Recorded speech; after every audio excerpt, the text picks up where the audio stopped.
How y'all doing? For those of us who are familiar with paleontology, most of what we find is, usually animal that died in wherever it happened to be, and at the same time, in its rare process, had to be buried quickly enough before it was fully decomposed.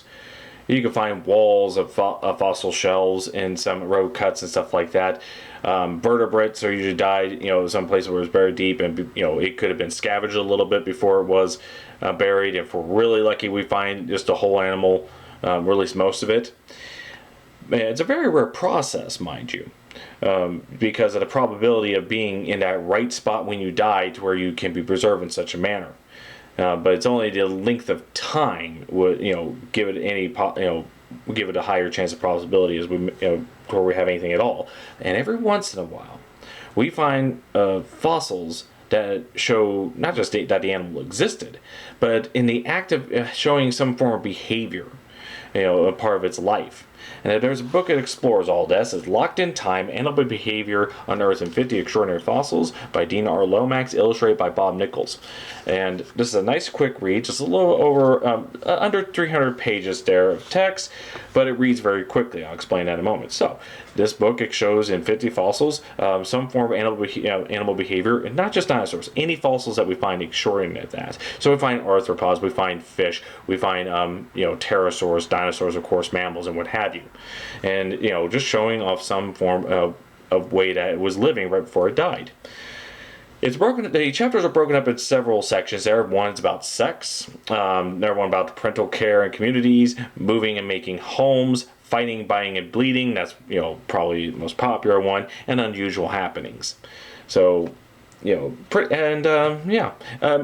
fossil they talk about in this book is usually average about 3 pages of text. And with a couple illustrations to go with them, and so it's a very quick read on that one.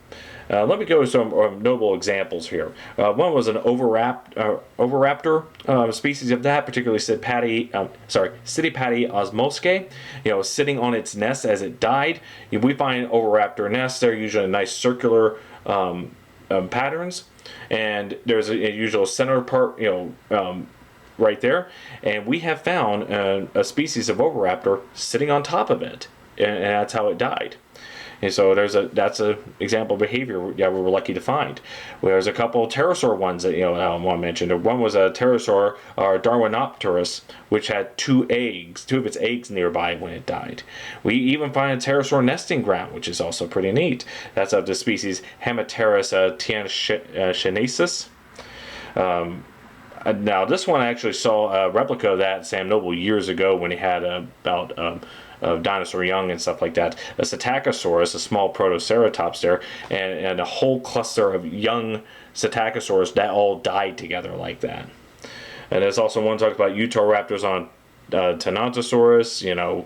That's looks like it's a similar thing of what we find in the in Sam Noble with Deinonychus and Tenontosaurus. We have here we talk about speaking of mammals of Teleoceras earlier rhinoceros, which a whole group of them died in a volcanic ash flow similar to Pompeii. And then we have giant ground sloth caves. We all know about the giant ground sloth of the Cenozoic. In South America, we find whole caves where these guys used to live. You can see the scratches on the walls and where they dug it out. We have two Colombian mammoths that died locked in combat. Of course, on the cover of this book, many of you know about this, a velociraptor and a protoceratops locked in combat as it died. It talks about that. I was always curious about that one. We have a Rhamphorhynchus, another pterosaur that was eaten by a fish.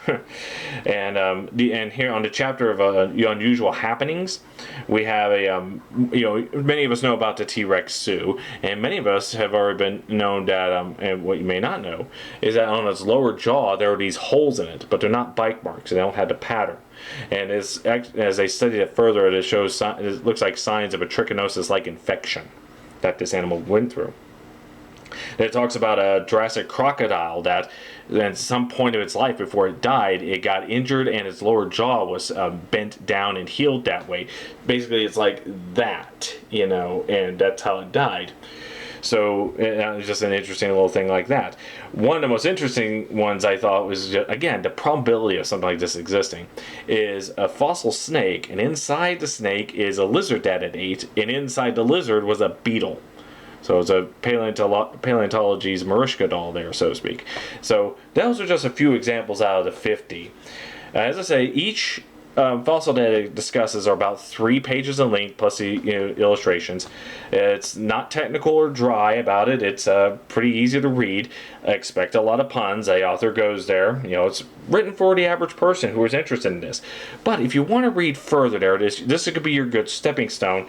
You go to the suggested readings, and you can look upon all the sources that he looks into, so you can look that up, the scientific papers and other stuff like that, to go further into that. That's where it gets a little technical, but they're just not so bad from my experience of reading these things. Of course, you may find some exceptions.